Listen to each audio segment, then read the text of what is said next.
ঈশ্বৰৰ প্ৰশংসা হওক। সৰ্বপ্ৰথমে সৃষ্টিকৰ্তা ঈশ্বৰক কোটি কোটিবাৰ ধন্যবাদ জনাইছোঁ আৰু আমাৰ মহান পৰম গুৰুজন আৰু গুৰুমালৈ সহস্ৰ কোটিবাৰ প্ৰণাম জনাইছোঁ আৰু আমাৰ ঈশ্বৰৰ প্ৰেমী ডাক ডাকি সকলোলৈ মোৰ শ্ৰদ্ধা জ্ঞাপন কৰিছোঁ। মোৰ এটি জীৱন্ত সাক্ষ্য আছে। মোৰ সাক্ষ্যটি হৈছে মই যোৱা মে' মাহৰ 2 তাৰিখে এই পবিত্ৰ গৃহত মই ফাষ্টিং দিবৰ কাৰণে আহিছিলোঁ আৰু মই ফাষ্টিং দি ঘূৰি গৈ মোৰ 6 তাৰিখৰ দিনা মোৰ ঘূৰ্ণি বতাহে গোটেই ঘৰখন কাঠেৰে উঠাই একেবাৰে বহুত দূৰত পেলাই দিছিলে। আমি কিন্তু গম পোৱা নাছিলোঁ। আমি ঘৰত 3জনে এটা ৰুমত ভাত খাই আছিলোঁ আৰু তেতিয়া মই বাহিৰলৈ যেতিয়া আহিছোঁ তেতিয়া ওপৰলৈ চাইছোঁ যে গোটেই ঘৰখন মোৰ বতাহ ধুমুহাই কেতিয়ানো উৰাই লৈ গুচি গ'ল। মই একোৱে গম পোৱা নাছিলোঁ। তাৰপিছত মই মানুহজনক আৰু ছোৱালীজনীক কৈছিলোঁ যে তোমালোকে চিন্তা নকৰিবা, ঈশ্বৰে মোক এইটো বহুত এটা ডাঙৰ পৰীক্ষা লৈছে আৰু মহান গুৰু পিতাই আমাক কৈ থাকে সদায় যে তোমালোকে হয়তো তোমালোকক ঈশ্বৰে এটা অগ্নি পৰীক্ষা ল'ব পাৰে। কিন্তু মই সেই পৰীক্ষাটো যেতিয়া আহিছিলে মই তেতিয়া ঈশ্বৰক ধন্যবাদ দিছিলোঁ।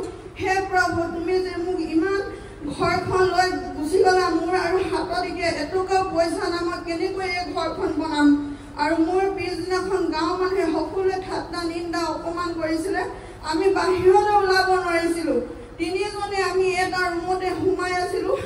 যি নেকি আমি ভাত খাই আছিলোঁ সেই ঠাইডোখৰতে আমি 5 দিনা লুকাই থকা নিচিনাকৈ আছিলোঁ। আমি যে ঈশ্বৰৰ ইমানেই তেওঁলোকে যীশুৰ প্ৰাৰ্থনা কৰি থাকে, কিয় আজি তেওঁলোকৰ ঘৰখন বতাহ ধুমুহাই উৰাই লৈ গুচি গ'ল আৰু কেনেকৈ এতিয়া তেওঁলোকে ঘৰখন নিৰ্মাণ কৰিব হ'ল আৰু এতিয়া তেওঁলোকে একো কৰিব নোৱাৰে, এনেকৈ থাকিব লাগিব। তেতিয়া মই প্ৰাৰ্থনা কৰিছিলোঁ, হে প্ৰভু, তুমি যেনেকৈ ঘৰখন উৰাই লৈ গুচি গ'লা তেনেকৈ আমাক এখন নতুন গৃহ বনাই দিবলৈ আমাক শক্তি দিবা প্ৰভু।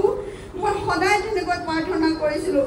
তাৰপিছত মোৰ 9 তাৰিখৰ দিনা মোৰ ঘৰখন সম্পূৰ্ণ ঈশ্বৰৰ প্ৰেমী ডাক ডাকিয়ে মোৰ মণ্ডলী ডাক ডাকি আহি মোৰ ঘৰখন সম্পূৰ্ণ নতুন কৰি দিলে। মই একোৱেই গমেই নাপালোঁ। তেতিয়া মই কৈছিলোঁ যে হে প্ৰভু, তুমি সঁচাকৈ আজি গুৰু পিতাই যোগেদি যে তুমি আমাক ইমান এটা ডাঙৰ উপকাৰ কৰিলা, মোক ইমান এটা উপহাৰ দিলা, মই তোমাক ধন্যবাদ দিছোঁ। এই মোৰ জীৱন্ত সাক্ষ্য, আপোনালোকে সকলোৱে বিশ্বাস কৰিব। গুৰুজনাৰ যোগেদি যে আজি ইমান ডাঙৰ ডাঙৰ কৰ্ম কৰি আছে, সেয়ে মই ঈশ্বৰক ধন্যবাদ দিছোঁ। ধন্যবাদ। এই মোৰ সাক্ষ্য।